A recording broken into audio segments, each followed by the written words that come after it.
Yeah, we here. You know what I'm saying? Jdot Eyes, Mr. Fairwaney. Looking good out there, brother.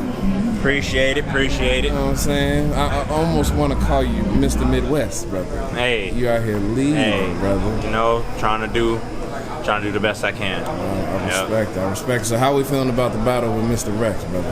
Yeah, I was in there really working, brother. Yeah, I think it was a dope battle. I was super tired beforehand. I think both of us was. It was a pretty long wait time.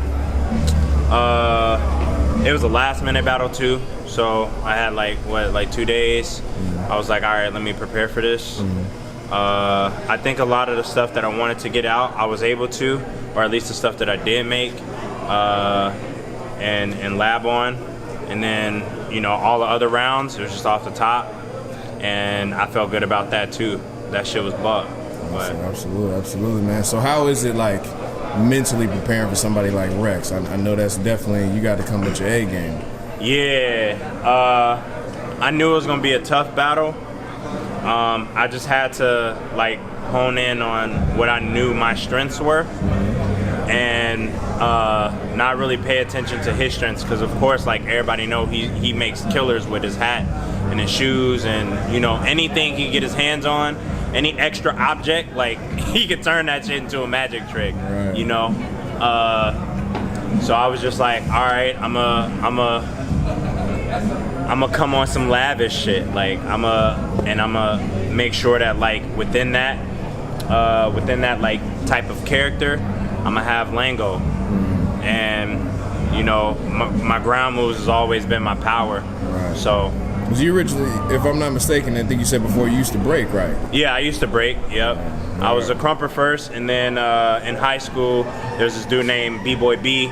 So me and him exchanged. I taught him crumping, he taught me breaking. Right. And so yeah, I just took some of that shit, flipped a lot of it. And then I also used to enter in breaking competitions just to further challenge myself in that department, to better my like knowledge on the ground. Right. So for the people that like, how long you been in the game? Because of course I know, but I know you've been around for quite some time, but not a lot of people know you've been for quite a while, bro. Yeah, since like 05, 06. Right. Yeah. Right. It's just that, you know, niggas didn't have the funds or wasn't of age to just be traveling around and showing face. But I was watching a lot of niggas. I was going to the downtown library, going on YouTube, getting my little free 30 minutes. I feel that. Go back up there, refresh the card, and make sure you get on the internet.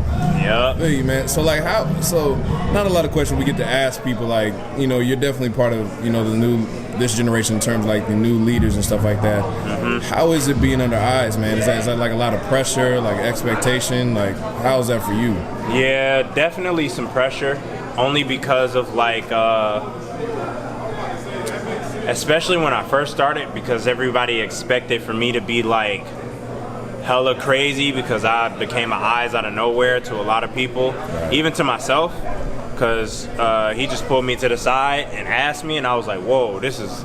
I was so he came to you. Yeah. I wasn't trying to be an Eyex. I never told him like, "Yo, I'm trying to be in the fam." He just pulled me aside one day at an event. We was at March Bug Madness in Kansas City, and yeah, he chopped it up with me, and I was like, "Dang, yo, all right, let me think about that," because. You know, the first thing I thought about was, man, the pressure. Right. He originally asked me to be little or junior if I wanted to be either of those. Crazy. And I was like, man, yeah, let me think about it. But I'll be honest, that's huge. I highly doubt there are many people in the world that will have Ches walk up to them and say, "I want you in," and then the response is, "Let me think about it." Bro, that in itself, bro. Yeah, I had to take. I didn't want to be like, "Oh yeah, like let me get." No, I was like, I gotta respect it regardless, you know. Right. Like that's a huge thing. I've been watching, you know, like I said, I grew up on watching people online, so like I just knew what the pressure was and what I needed to be in order to just say yes.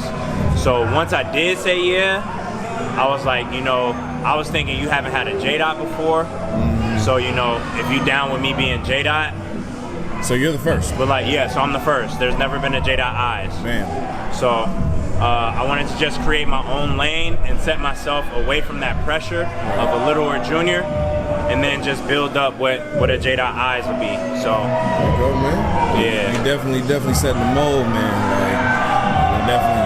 So last question, I ain't gonna take up too much of your time, man. So how is it? I see that you have a lot of ladies in your fam, man. Like I like myself. How is that for you? Because like, I know it can definitely be challenging. You know, boys are more rowdy and rambunctious and aggressive, so they naturally connect to it. How is your training? You training your little homies, your community when it comes to the ladies? Yeah, it's interesting. It's been a topic that we've been discussing because I just got done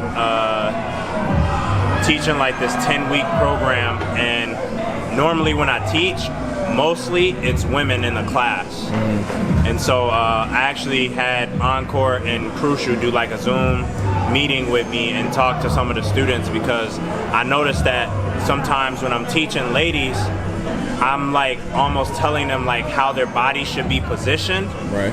And it's like their body type is literally different than mine. Right. You know, especially like in the hip area. Yes. Like somebody is stomping their hip will go somewhere, and I'd be like, don't, you know, like don't do that. But then in the same time, I was like, wait, why I shouldn't be telling, you know, a woman how to position her hips. You know, her body is different. She feels it differently. Right. So one thing that I value and that I take pride in is that understanding and knowing that women have different places where they place their power than guys do.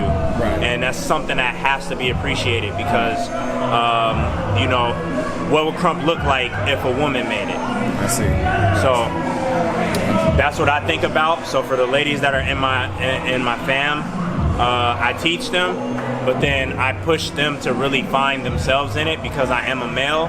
So I can only teach them halfway. I can't teach them as full as I could to, you know, all the dudes in my fam. Right. So I tell them like, yo, this is what this is, but now like see how you can put your twist on it, like fully as a woman. Gotcha. Where you place your power. So you're doing a fantastic job, man. Like most definitely. Anything we need to look for you in upcoming events? Where can people find you at, man? Yeah.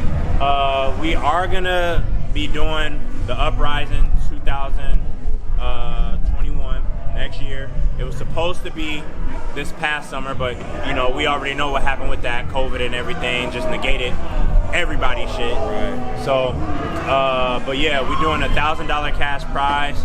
And then if 7 Star is still down with it, and then they're able to do stuff too, as far as U.S. people going over there, the winner gets $1,000 and a round trip to Gutter Zone to compete there. Yeah, and we're gonna have like some really dope special guests, and it's gonna be super accessible, especially to people coming from out of town. We're not taxing nobody. Like I like to try and make an event that I throw about the community, and if it's gonna be about the community, it gotta be accessible.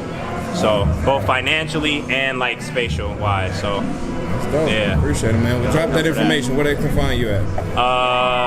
Instagram, Herb is the word. Feel me? Not THE, but DA. And then Herb Johnson on Facebook. There you go. Yep. There you go, Mr. Fair Warning. Thank you for your time, brother. Take care. Peace.